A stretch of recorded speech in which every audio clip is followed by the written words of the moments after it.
Le temps de grandes opportunités qui a rythmé les séquences du dernier septennat vient de faire sa mue pour épouser l'heure du temps. Bienvenue à Grandeur et Espérance, édition spéciale de janvier 2026, désormais disponible. Le titre change, mais la formule continue. Rendu au numéro 82, la publication de 211 pages, éditée par le cabinet civil de la présidence de la République, s'ouvre par le septennat 2025-2032 placé sous le signe des grandes espérances.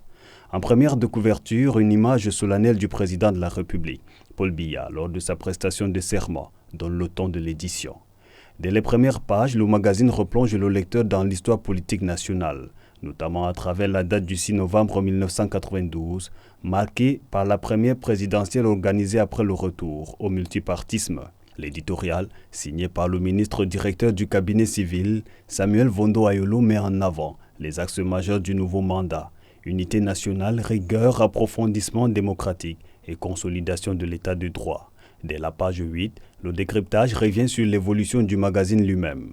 Du temps des réalisations adossées au septennat de grandes réalisations, au temps des opportunités inspirées par la politique des grandes opportunités, se dessine une ligne éditoriale constante, accompagnant les différentes séquences politiques du chef de l'État. Une trentaine de pages sont ensuite consacrées à l'actualité récente. Message à la nation du 31 décembre 2025, vœux du nouvel an, réponse du chef de l'État au corps diplomatique et rencontre avec les corps constitués nationaux. Le magazine illustre ainsi, images à l'appui, les moments institutionnels forts qui ont rythmé la vie de la nation. Le dossier central, lui, est consacré à l'élection présidentielle de 2025.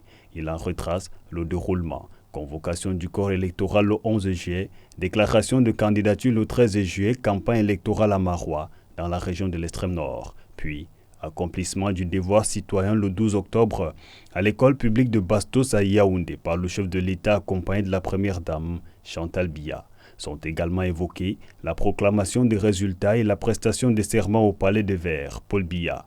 La couverture du processus par PRC-TV est saluée comme une étape marquante pour cette jeune chaîne de télévision de la présidence de la République.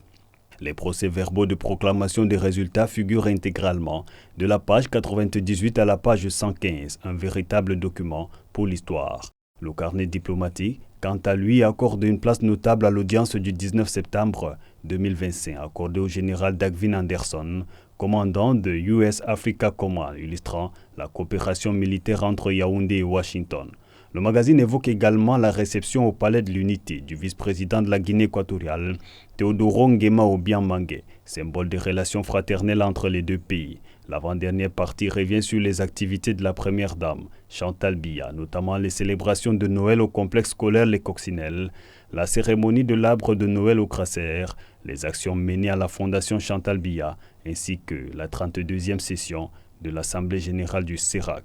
Enfin, la rubrique au cœur de l'action propose un récapitulatif de 1602 actes signés par le chef de l'État, lois, ordonnances, décrets et arrêtés. Au fil des pages, Grandeur et Espérance s'inscrit dans une volonté de raconter l'action publique du chef de l'État, de la consigner et de la situer dans la durée à l'orée d'un nouveau septennat.